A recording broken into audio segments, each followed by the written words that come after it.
نحمده ونستعينه ونصلي على رسوله الكريم اما بعد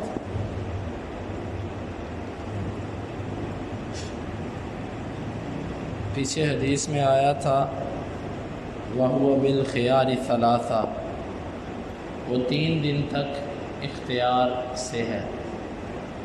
سوال یہ پیدا ہوتا ہے کہ کیا 3 دن کے بعد جانور جس کا دودھ بند کیا گیا تھا اس کو واپس کرنے کا اختیار ختم ہو جاتا ہے؟ اس میں علماء کے 2 اقوال ہیں۔ کچھ علماء یہ کہتے ہیں کہ جب 3 دن گزر گئے، 4تھا دن آ گیا تو اب وہ ایسا جانور جس کا دودھ بند کیا گیا تھا دھوکے کے لیے، اس کو واپس کرنے کا اختیار نہیں رکھتا، کیونکہ حدیث میں اختیار کے لیے 3 دنوں کا ذکر ہے۔ جب 3 دن گزر گئے تو اختیار ختم۔ دوسرے علماء کہتے ہیں کہ 3 دن کی جو قید ہے یہ قید اتفاقی ہے یا اغلبی ہے، مطلب کہ غالب طور پر جو دودھ اپنی اصل پہ آتا ہے وہ 3 دن بعد ہوتا ہے، کیونکہ جب کسی جانور کا دودھ بند کیا جاتا ہے 1 ٹائم 2 ٹائم 3 ٹائم، تو وہ 2 4 5 دفعہ جب دھوئیں گے اس کا دودھ عام معمول سے کچھ زیادہ آئے گا۔ تو جب 3 دن ہو جائیں گے تو دودھ اپنے معمول پہ آ جائے گا۔ وہ کہتے ہیں کہ عام طور پر جو دودھ بند کیے ہوئے جانور کا دودھ اپنی اصل پہ آتا ہے اس پہ تقریباً 3 دن لگتے ہیں، تو نبی صلی اللہ علیہ وسلم نے 3 دن کا ذکر کر دیا۔ اس کا یہ مطلب نہیں ہے کہ 3 دن کے بعد اختیار ختم ہو گیا۔ وہ کہتے ہیں اصل رد کرنے کی وجہ ہے کہ جانور کے اندر عیب تھا، اور وہ عیب اگر 3 دن کے بعد پتہ چلے تو 3 دن کے بعد بھی واپس ہو سکتا ہے جانور۔ یہ بات مضبوط معلوم ہوتی ہے کہ جب 3 دن کے اندر رد کرنے کا سبب عیب ہے تو 3 دن کے بعد اگر عیب کا پتہ چلے تو بھی اسی عیب کی وجہ سے اس جانور کو رد کیا جائے گا۔ ٹھیک ہے یہ بات۔ دوسری بات یہ ہے کہ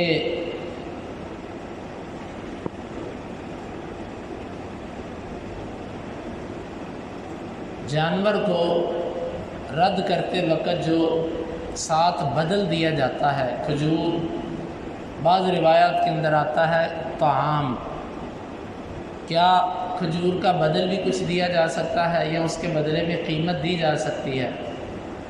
تو اس سلسلے میں بعض علماء تو کہتے ہیں کہ کھجور ہی دی جائے گی، کیونکہ صحیح مسلم وغیرہ کی روایت کے اندر آتا ہے کہ لا سمرا، سمرا کہتے ہیں شامی گندم کو، شام کے علاقے کی جو گندم ہے اس کے لیے بولا جاتا ہے۔ اس سے معلوم ہوتا ہے کہ شام کے علاقے کی جو گندم تھی اس سے اس لیے روکا گیا کہ وہ بہت مہنگی تھی اور وہاں پر کھجور ارزان تھی، سستی تھی۔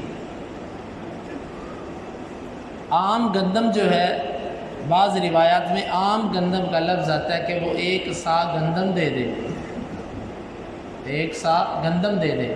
اگرچہ امام بخاری کے انداز سے معلوم ہوتا ہے کہ امام بخاری کے نزدیک راجح کھجور والی ہے یہ روایات، اسی لیے امام بخاری نے آخر میں فرمایا وَالتَّمْرُ أَكْثَرُ، اور روایات کے اندر جو اکثر ذکر آتا ہے وہ کھجور کا آتا ہے، لیکن امام بخاری نے دوسری کو رد نہیں کیا، ذکر اس کو بھی کیا۔ واللہ عالم بالصواب۔ اس میں جو درست بات معلوم ہوتی ہے، اگر کسی علاقے کا کھانا کھجور نہیں ہے تو وہ اپنے علاقے کے معروف کھانے سے بھی 1 سا دے سکتا ہے۔ مثلا ہمارے علاقوں کو لے لیں، کھجور ہمارے علاقے کا پھل نہیں ہے، ہم اگر کھجور خریدتے ہیں تو ہلکی سے ہلکی کھجور بھی کوئی 150 روپیہ 200 روپے کلو ہے۔ ہمارے علاقے کے اندر جو گندم پائی جاتی ہے وہ 40 روپے کلو 50 روپے کلو گندم ہے۔ اب نبی صلی اللہ علیہ وسلم کی اگر اس حدیث کو دیکھا جائے، آپ نے فرمایا وہ کھجور دے گا، شامی گندم نہیں دے گا۔ شامی گندم وہاں پر مہنگی تھی کیونکہ شامی گندم ان کے علاقے کی نہیں تھی، باہر کی تھی، آپ نے فرمایا کھجور سے ایک سا دے دے، کیونکہ علاقے کا پھل تھا۔ ہمیں یہ سمجھ آتی ہے کہ اسی طرح ہمارے علاقے میں کھجور نہیں ہے، تو ہم اپنے علاقے کے مطابق اگر آج کے دور میں کوئی بندہ کسی کو چیز واپس کرتا ہے ایسا جانور، تو گندم کا ایک سا اگر وہ دیتا ہے تو جواز موجود ہے۔ پھر یہ کہ اگر جنس نہیں ہے، کوئی ایسا بندہ ہے کہ اس کے پاس نہیں ہے کچھ، وہ نقدی لینا چاہتا ہے، کیا یہ جائز ہے؟ تو یہ اسی صورت میں جائز ہے کہ جنس موجود نہ ہو، پھر وہ نقدی دے دے۔ لیکن اگر اس کے پاس جنس موجود ہے، پھر اس کے لیے بہتر یہ ہے کہ وہ وہاں پر جنس ہی ادا کرے تاکہ حدیث پر عمل ہو سکے، کیونکہ حدیث کے اندر نقدی کا ذکر نہیں آتا۔ نبی صلی اللہ علیہ وسلم کے زمانے میں اور چیزیں بھی تھیں، آپ نے درم و دینار نقد کا ذکر نہیں کیا۔ البتہ اگر جنس نہ موجود ہو پھر اس صورت میں بندہ نقدی وغیرہ دے سکتا ہے۔ اس طرح کہ آج بھی علماء کرام کا قتل کی دیت کے بارے میں یہ موقف ہے کہ نبی صلی اللہ علیہ وسلم کے زمانے میں 100 اونٹ تھے، کیونکہ وہ لوگ اونٹوں والے تھے۔ آج کے دور میں اونٹ تو نہیں ہے، تو اس لیے اہل علم کہتے ہیں کہ آج کی دیت جو ہے اس کو 1000 دینار کے بدلے میں لے لیا جائے گا، یعنی کہ دینار سونے کا ہوتا ہے۔ تو حدیث کے اندر بھی آتا ہے 1000 دینار، حاکم وغیرہ کی روایت ہے۔ تو یہ جب ایک چیز موجود نہ ہو پھر اس کے متبادل کی طرف جایا جاتا ہے، اور جب حدیث میں جس چیز کا ذکر آئے جب وہ اصل چیز موجود ہو پھر اس اصل سے نہیں ہٹنا چاہیے۔ یہ ہے کچھ علماء کا آپس کا اختلاف۔ اور پھر یہ مسئلہ بھی ہے، جمہور اس کے قائل ہیں کہ بکری رد کر دی جائے گی اور ساتھ ایک سا کھجور دی جائے گی۔ احناف یہ کہتے ہیں نہ بکری رد کی جائے گی اور نہ ایک سا کھجور یا کسی اور چیز کا واپس کیا جائے گا، بس جب مجلس ختم ہو گئی تو اختیار ختم، کیونکہ پیچھے حدیث گزری تھی نا کہ جب دو بندے ایک مجلس میں ہوتے ہیں تو اس وقت تک ان کو چیز واپس کرنے کا اختیار ہوتا ہے، جب مجلس ختم ہو گئی اختیار ختم۔ وہ کہتے ہیں وہ بکری لے کے اپنے گھر چلا گیا، وہ پیسے لے کے اپنے گھر چلا گیا، مجلس ختم ہو گئی، اختیار ختم۔ احناف کی یہ اکثر عادت ہے کہ یہ ایک حدیث کو لے کر اس کو دوسرے اصول سے جو دوسری حدیثوں سے جو ثابت ہوتا ہے قاعدہ اس کے ساتھ ٹکرا کر حدیث کا رد کرتے ہیں۔ اب سوال یہ پیدا ہوتا ہے کہ مجلس سے اختیار ختم ہو جاتا ہے، مجلس ختم ہونے سے اختیار ختم ہو گئی، یہ بات ہمیں کس نے بتائی؟ نبی صلی اللہ علیہ وسلم۔ اور بکری کا اگر دودھ بند کیا گیا ہو بعد میں پتہ چلے تو تم نے اس کو واپس کر دینا، یہ ہمیں کس نے بتایا؟ رسول اللہ صلی اللہ علیہ وسلم۔ اب تم زیادہ اصول سمجھتے ہو کہ اللہ کے رسول سمجھتے ہیں؟ یہ عجیب منطق ہے۔ اللہ کے رسول صلی اللہ علیہ وسلم کی ایک بات کو پکڑتے ہیں وہاں پر جہاں پر ان کی عقل کے مطابق ہوتی ہے، اس سے جو اصول نکل رہا ہوتا ہے اس اصول کی وجہ سے دوسری حدیثوں کو رد کر دیتے ہیں، لو جی یہ حدیث تو اس اصول کے خلاف ہے۔ اور اسی طرح ایک حدیث یہ پیش کرتے ہیں کہ جی دیکھیں حدیث سے یہ مسئلہ ثابت ہوتا ہے کہ نفع کا مالک وہ ہوتا ہے جو نقصان کا ذمہ دار بھی ہے۔ جب خریدار نے بکری خرید لی، اگر اس دوران بکری مر جاتی تو کس کی ہوتی ہے؟ خریدار کی نا۔ تو جب نقصان خریدار کا ہے تو نفع بھی خریدار کا ہونا چاہیے، اس سے جو دودھ نکلا وہ بھی خریدار کا ہونا چاہیے۔ پھر اس دودھ کے بدلے میں ایک سا کھجور کیوں دی؟ کیوں جس وقت اس نے دودھ دوہا اس وقت وہ اس کے نقصان کا بھی مالک تھا، اور قاعدہ یہ ہے کہ نفع وہ لے گا جو نقصان کا مالک، اس پر بھی ہم وہی کہیں گے۔ اچھا تم یہ بتاؤ کہ یہ قاعدہ تم زیادہ سمجھتے ہو، اللہ کے رسول کو سمجھ نہیں آیا؟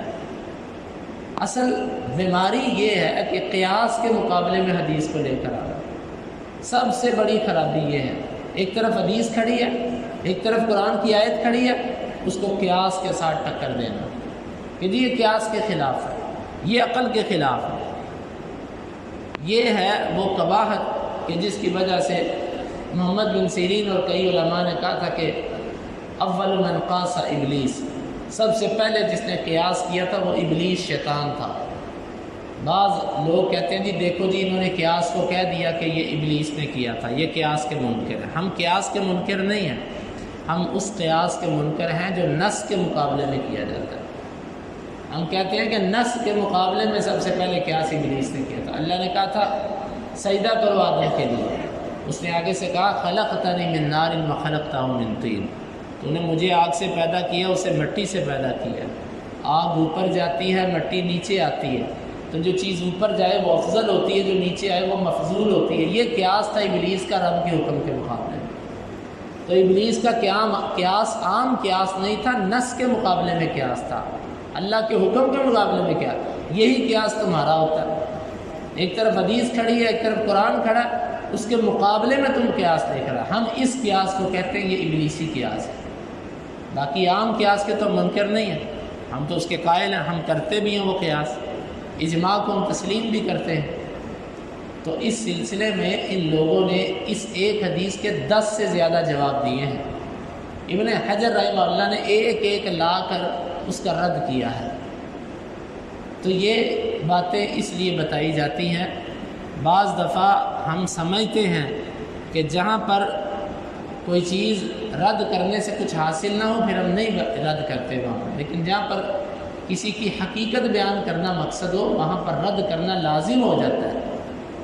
حق کو کھولنا یہ لازم ہوتا ہے تاکہ کچھ لوگوں کی اصلیت کا پتہ چل سکے کہ ان کا دعویٰ تو یہ ہوتا ہے کہ ہم قرآن، حدیث، اجماع، قیاس کے قائل ہیں، در حقیقت وہ ان چاروں میں سے کسی کے قائل نہیں ہوتے، وہ صرف اپنے امام کی تقلید کے قائل ہوتے ہیں، جس کی وجہ سے قرآنی آیات، حدیث، اجماع، قیاس اور امام بخاری کی فراست کو دیکھیں۔ امام بخاری نے ابو ہریرہ کی حدیث لانے کے بعد عبداللہ بن مسعود کا فتویٰ بھی ذکر کر دیا۔ ایسا کیوں کیا؟ امام بخاری بڑے سمجھدار آدمی تھے، کیونکہ ابو ہریرہ کو یہ غیر فقیہ کہتے تھے اور عبداللہ بن مسعود کو فقیہ کہتے تھے۔ امام بخاری کہتے ہیں لو ابو ہریرہ کی حدیث کو تم اس لیے نہیں مانتے کہ یہ غیر فقیہ تھا، لو میں تمہیں عبداللہ بن مسعود کی حدیث بھی دے دیتا ہوں جس کو تم فقیہ امت مانتے ہو، وہ بھی کہتا ہے کہ ایک سا کھجور دی جائے گی۔ گویا کہ امام بخاری ان کی نبض کو سمجھتے تھے، اسی لیے ساتھ وہ حدیث جوڑ دی۔ تو یہ بہانے ہیں کہ صحابی غیر فقیہ ہے، اصل فقیہ غیر فقیہ کا مسئلہ بھی نہیں ہے۔ کتنی ایسی باتیں ہیں کہ ابو ہریرہ کی روایت ہے اور وہ روایت قیاس کے بھی خلاف ہے، انہوں نے لی ہے۔ مثلا نبیذ سے وضو کرنے والا مسئلہ، نبیذ کیا ہوتی ہے؟ کھجوروں کو دودھ میں ڈال دو یا پانی میں ڈال دو، 3-4 دن پڑا رہنے دو، وہ نبیذ بن جائے گی، 2-3 دن پڑا رہنے دو، نبیذ بن جائے گی۔ اب فقہ حنفی کا ایک مسئلہ ہے کہ پانی نہ ملے، قرآن اور حدیث تو کہتا ہے پانی نہ ملے تو تیمم کرو، فقہ حنفی کہتی ہے پانی نہ ملے، نبیذ موجود ہو تو تیمم نہیں کرنا، نبیذ سے وضو کرو۔ عقل کا اندازہ کریں آپ، تاکہ وہ جب نماز پڑھے تو ساری مکھیاں جو ہے نا اس کو ایسے ڈھانپ لیں کہ جیسے کسی عورت کو برقعے نے ڈھانپا ہوتا ہے۔ کہتے ہیں جی وہ نبیذ سے وضو کرے۔ اچھا اس پہ دلیل کیا ہے؟ ایک ضعیف روایت ابو ہریرہ کی، اس کو اٹھا لائے کہ جی ابو ہریرہ کی حدیث۔ اب یہاں پر بھی ابو ہریرہ نعوذ باللہ تمہارے بقول غیر فقیہ ہے، تو یہاں پر قیاس تو یہ بنتا تھا کہ پانی نہیں تو اس کے مقابلے، بلکہ نص بھی ہے تو اس کے مقابلے میں تم کیا کرو؟ تیمم کرو۔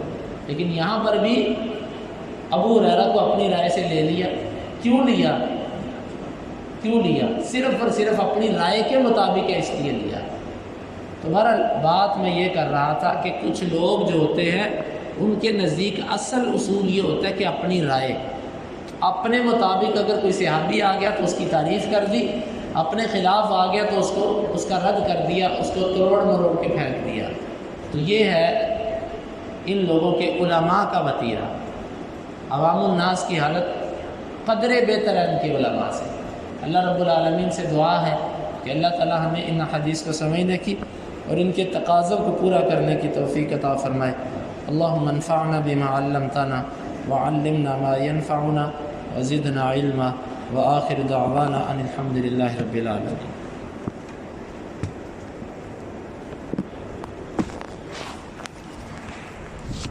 آج حدیث نمبر کیا؟